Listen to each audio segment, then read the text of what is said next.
नमस्कार, मैं पंकज प्रसून। दोस्तों, झारखंड के इतिहास में कुछ अजूबा हुआ है। अनहोनी अनहोनी इस मामले में कि पहली बार किसी सिटिंग मंत्री के यहां 30 करोड़ से ज्यादा का कैश बरामद हो चुका है। अभी नोटों की गिनती जारी है, मशीनें गर्म हो चुकी है। उस मंत्री का नाम है आलमगीर आलम। यह आलमगीर आलम है कौन सी चीज? लोग कहते हैं कि हेमंत सोरेन तो बेवजह फंसे, असली मास्टरमाइंड तो आलमगीर आलम है। आलमगीर आलम के बारे में बताएंगे। हम इस वक्त हैं झारखंड हाई कोर्ट में और झारखंड हाई कोर्ट के सीनियर एडवोकेट राजीव कुमार हमारे साथ हैं। राजीव जी, आपका बहुत बहुत शुक्रिया। जी धन्यवाद। राजीव जी, जो झारखंड के बाहर के लोग हैं वो नहीं जानते कि आलमगीर आलम कौन है। सब ये जानते हैं कि कांग्रेस कोटे से एक मंत्री है, लेकिन इनकी और भी पहचान है, कुछ कहानियां हैं। आप बताइए, आलमगीर आलम क्या है? देखिए, झारखंड के इतिहास में आलमगीर आलम एक ऐसा शख्स है जो अपना रुतबा किसी मुख्यमंत्री से कम नहीं रखा है। शुरू से यह व्यक्ति जो है ना, नंबर ऑफ घोटालों में इन्वॉल्व है। सबसे आपको हम एग्जाम्पल दे रहे हैं, विधानसभा में नियुक्ति का घोटाला। एक समीम नाम का व्यक्ति इसके लिए पैसा वगाही करता था, जो अभी जेएसएससी में जेल में है, जेएसएससी स्कैम में जेल में है। वो आदमी 7.25 लाख रुपया आज से करीब हम समझते हैं कि 16 साल पहले, जब विधानसभा का ये व्यक्ति स्पीकर था, तो उस समय जो है ये व्यक्ति ने कलेक्शन करवाया था उससे। आलमगीर आलम जब स्पीकर थे तो इन्होंने कलेक्शन करवाया था समीम अंसारी नाम के व्यक्ति से। उसका एक रिकॉर्डिंग भी है और उसका ट्रांसक्रिप्ट भी है, आप चाहिएगा तो ले लीजिएगा। वो मामला जो है आज तक 14-15 साल से झूल रहा है झारखंड में, उसमें न्याय नहीं मिला। दो बार हम लोग ऑनरेबल हाईकोर्ट आए, अभी भी चल रहा है। उसमें दो बार वन मैन कमीशन बना, तीसरा कमीशन बना। जो पहला कमीशन का जो फाइंडिंग्स था जिसमें ये फंस रहा था, और ऑनरेबल गवर्नर जो प्रेसिडेंट ऑफ इंडिया है आज के दिन में, द्रौपदी मुर्मू जी, उनके द्वारा पत्र लिखा गया था उस समय के स्पीकर 2018 में दिनेश जी को, कि आप इस पर कार्रवाई कीजिए। इस व्यक्ति का रुतबा ऐसा है कि करने नहीं दिया कार्रवाई, और आज भी ये मामला पेंडिंग है। ये भी कई करोड़ का मामला है, और विधानसभा में तो थोक भाव में इसने अपने लोगों को भर दिया। इवन वैसे लोग जो दुबई में बैठे हुए थे उस समय, उनका अपॉइंटमेंट कर लिया। जेएमएम के एक व्यक्ति के पत्नी का, उसके बेटे का अपॉइंटमेंट करा दिया। तो ये व्यक्ति तो इतना पावरफुल है कि जिसका कोई हिसाब नहीं है। अब रहा बात की वीरेंद्र राम वाला केस में, जिसमें आप ये पकड़ाया है। हाँ, वीरेंद्र राम, पहले मैं दर्शकों को बता दूं कि झारखंड का एक इंजीनियर था जिसके यहाँ से करोड़ों की नकदी बरामद हुई थी। दिल्ली के डिफेंस कॉलोनी में उसका बंगला था, वहाँ से उसका बेटा 30-30 हज़ार का शर्ट पहनता था। पता नहीं ये कौन सी विदेशी कंपनी का पानी था जो कि शायद 1200 या 1500 में एक बोतल आता था, वो पीता था। उसी की कहानी बता रहे हैं कि वीरेंद्र राम जो अभी जेल में है, आलमगीर आलम के साथ उसके क्या रिश्ते हैं। जी राजीव जी, देखिए क्या है कि वीरेंद्र राम एक बड़ा मिस्टीरियस कैरेक्टर है झारखंड में। हम ऑनरेबल हाईकोर्ट में चीख के बोलते रहे कि ये व्यक्ति के यहाँ से जब 73 करोड़ 80 करोड़ के आसपास का प्रॉपर्टी का डिटेल निकल सकता है, इसके यहाँ से कैश बरामद हो सकता है, तो ऑब्वियस है कि ये अकेले में तो कमाया नहीं होगा, इसके नीचे के भी लोग कमाए होंगे, सेक्रेटरी और मिनिस्टर भी कमाया होगा, लेकिन कार्रवाई नहीं होती है। आज देखिए, जब रेड होता है तो मालूम होता है कि जो बात हम करीब 2019 से कब बोल रहे थे, 4 साल बाद ये हकीकत में प्रूव हो जाता है कि जिस व्यक्ति के अंडर में ये काम करता था वो मिनिस्टर, उसके यहाँ से 30 करोड़ कैश निकलता है, 35 करोड़ कैश निकलता है, और वो भी किसके यहाँ? उसके पीएस के नौकर के यहाँ। यानी अभी उसका पीएस का नौकर के पास इतना है। ये कम से कम आलमगीर आलम 1000 करोड़ का आदमी है, और इस आदमी का लिंक आपको हम बता रहे हैं। इस आदमी का सिटीजनशिप का भी लिंक आप लोगों को देखना चाहिए कि आदमी है कहाँ का। जी, झारखंड में ऐसी चर्चा है कि ये जो झारखंड में मिनिस्टर बना हुआ है कांग्रेस का विधायक आलमगीर आलम, कई लोग ऐसी चर्चा करते हैं, हालांकि हम कंफर्म नहीं करते, लेकिन बोलते हैं लोग यहाँ के, और पाकुड़ के लोग जहाँ से जीता वहाँ के लोग बोलते हैं कि ये भारत का नागरिक ही नहीं है, हो सकता है कि ये बांग्लादेश का नागरिक हो। और चर्चा ये भी है कि इसके कई रिश्तेदार बांग्लादेश में अच्छे पदों पर अफसर हैं और उसी नेटवर्क का ये इस्तेमाल करता है। एक और कहानी है आलमगीर आलम की कि इसका एक होटल है रांची में, और वो केस भी चला था। पता चला कि वो नदी की जमीन, जी देखिए, इसने होटल जो है वो होटल जो है नदी के अंदर खुला हुआ है। यहाँ ऑनरेबल हाईकोर्ट में ऑर्डर पास होते थे, लेकिन इस पर 3.25 करोड़ रुपए का जहाँ तक हमें मालूम है कि कॉस्ट इम्पोज हुआ। अब क्या हुआ उसका नहीं पता, लेकिन म्युनिसिपल कॉरपोरेशन को हिम्मत नहीं हुई कि इसका होटल के दीवार को टच कर पाए। होटल तो सील कर दिया गया था, फिर डी सील कर दिया गया, लेकिन चूंकि पावर इतना है कि ये नदी के अंदर ही होटल खोले हुए और ऑनरेबल हाईकोर्ट के कितने ऑर्डर पास हुए, इम्प्लीमेंट ही नहीं होना है, इसलिए कि इनकी सरकार है और कौन इम्प्लीमेंट कर सकता है। तो ये व्यक्ति बीरेंद्र राम के रूप में अपना चेला रखा, उसके नीचे जो चेला रखा एग्जीक्यूटिव इंजीनियर, उसके यहाँ से कैश बरामद हुआ है। जो एक ठेकेदार है उसके यहाँ से कैश बरामद हुआ है।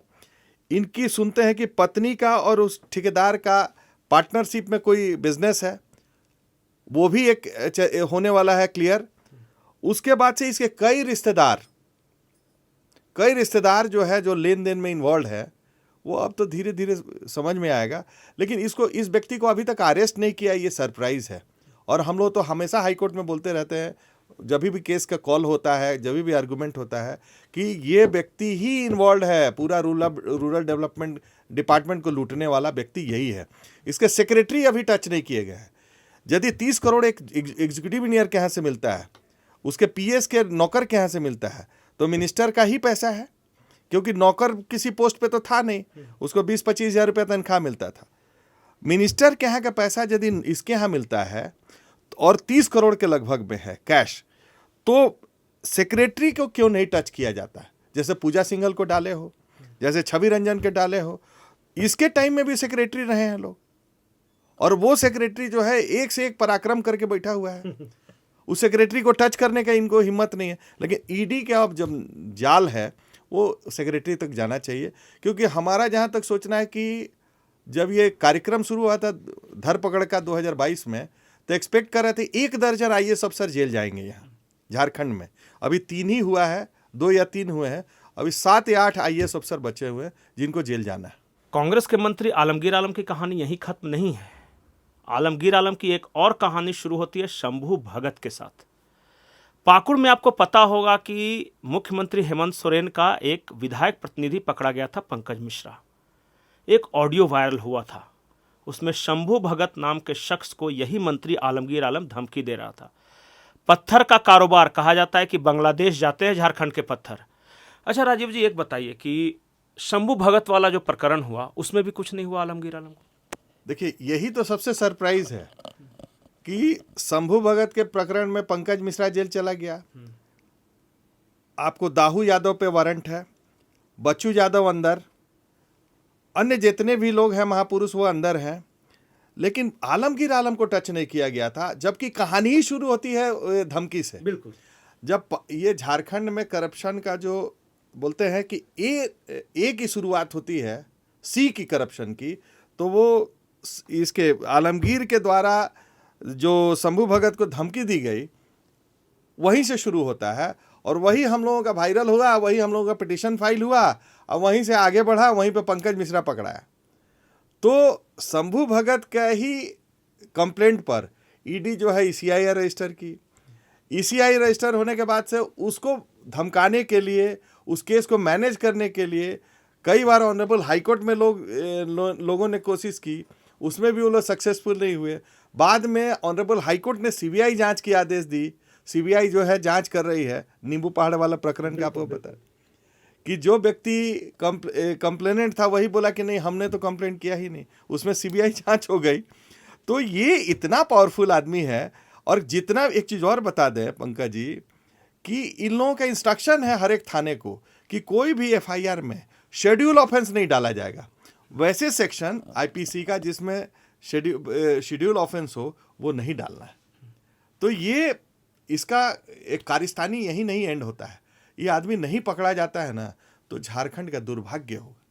इसको आजकल में अरेस्ट करना चाहिए। नहीं, दुर्भाग्य तो ये भी है कि इतने सारे आरोपों के बावजूद, इतने गंभीर आरोपों के बावजूद आज तक आलमगीर आलम को कुछ नहीं हुआ। अभी देखिए ना, नौकर के यहाँ से 30 करोड़ से ज्यादा के रकम बरामद हुए। आलमगीर आलम का एक कनेक्शन गौ तस्करी और बांग्लादेश का भी है। एक इफ्तिखार आलम है, पाकुड़ में कहा जाता है कि इस इलाके से यानी ईस्ट इंडिया से, बंगाल से, झारखंड से, उड़ीसा से, बिहार से गौ तस्करी होता है। उसका मास्टरमाइंड है इफ्तिखार आलम। गौ तस्करी और बांग्लादेशी कनेक्शन, ये आलमगीर आलम का क्या है?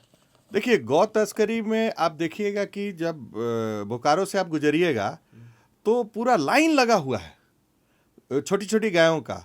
और उसका एक और साइंटिफिक रीजंस है कि वो जो गायें हैं ना, वो एक तरह से कहिए कि बहुत इंपॉर्टेंट है हमारे यहाँ इकोनॉमी, जो रूरल इकोनॉमी है ना, उसका बेस मानी जाती है। एक तो हमारा रिलीजियस फेथ तो है ही है, लेकिन वो गायें जो है हमारे यहाँ रूरल इकोनॉमी का बेस मानी जाती है गाँव में। उन सभी को जो यहाँ से भेजा जाता है, और ये बंगाल में जैसी इंटर करती हैं तो वहाँ तो खैर उनका राज्य ही है, वो बंगाल मतलब हो गया कि बांग्लादेश। वहाँ इंटर करने के बाद से ये गायें जो है एकदम ट्रांसपोर्ट होकर चली जाती हैं बांग्लादेश। और ये गायों को रोकने का जो भी ऊपर से कोशिश करता है, इसके जो माफिया तंत्र है वो डायरेक्ट इसके यहाँ लिंक है, आलमगीर आलम के यहाँ बिल्कुल डायरेक्ट लिंक है, और यहीं से रेगुलेट होता है। ये पूरा आपको धनबाद होते हुए, बोकारो होते हुए, आपको चंदन क्यारी होते हुए रोड पर जाते हैं लोग। ये तो खुला आंख से देख सकता है। एक तो गौ तस्करी में ये आदमी इन्वॉल्व है, दूसरा आपका जितना भी गिट्टी बालू का व्यापार होता है बांग्लादेश में, वो उसका मास्टरमाइंड है ये आदमी। क्योंकि झगड़ा ही भगत से इसी बात पे हुआ था। ये चाहता था कि वहाँ का कंट्रोल करें, वहाँ का जो टोल है, टोल पे कंट्रोल इसका रहेगा तो कितनी गाड़ी गुजरी किसी को पता नहीं लगेगा, सब ये इसका कंट्रोल रहेगा। और टोल में यदि कंट्रोल भगत का था तो उसको आइडिया है कि कितना यहाँ जा रहा है, और उसमें इन्वेस्टिगेटिंग एजेंसी को पता लग जाएगा। तो बहुत बड़ा ये नेटवर्क है, और ये आदमी को पकड़ा यदि नहीं पकड़ा गया ना तो बहुत बड़ा डैमेज होगा झारखंड के लिए। जो झारखंड के बाहर के लोग हैं वो शायद इस बात को नहीं समझ सके। आप साउथ के रेड्डी बंधु को जानते हैं, या बड़े बड़े माफिया, किसी का भी आप उदाहरण ले लें। ऐसा कहा जाता है कि आज की तारीख में आलमगीर आलम 3 से 4 हजार करोड़ अवैध धन का मास्टरमाइंड है। और A1 ग्रेड का जो पत्थर है वो झारखंड के पाकुड़ में पाया जाता है। पूरे पहाड़ को खोखला कर दिया। कहा जाता है कि पहले ट्रकों से प्रतिदिन, हर दिन 100 से 150 ट्रक गुजरती थी। अब बताया जाता है कि रेलगाड़ी से उन पत्थरों को ढोया जा रहा है। कल्याण एक जगह है बांग्लादेश बॉर्डर पे, उसके माध्यम से। तो आज झारखंड के जिस मंत्री के यहाँ छापेमारी हुई है ईडी की, और जिसके नौकर के यहाँ से 35 करोड़ के 30 से 35 करोड़ के आसपास की बरामदगी हो चुकी है, उस मास्टरमाइंड आलमगीर आलम के बारे में सोचिए कि वो कहां तक पहुंचा हुआ होगा। क्योंकि बताया जाता है कि गांधी परिवार तक सीधे इसकी पहुंच है, और कई तस्वीरें हैं राहुल गांधी के साथ, सोनिया गांधी के साथ, प्रियंका गांधी के साथ इसी आलमगीर आलम की। बहुत बड़ा कैच है, उतना बड़ा कैच जिससे आप संदेश खाली भूल जाएंगे। शेख शाहजहां तो प्यादा था जी, असली राजा तो आलमगीर आलम जैसे लोग हैं। देखिए इस केस में क्या होता है, क्योंकि अब तक किसी की हिम्मत तो नहीं हुई कि आलमगीर आलम पर हाथ लगा सके। आरोप कई लगे पर यह शख्स बचता रहा। नमस्कार राजीव जी, आपका बहुत बहुत शुक्रिया। धन्यवाद।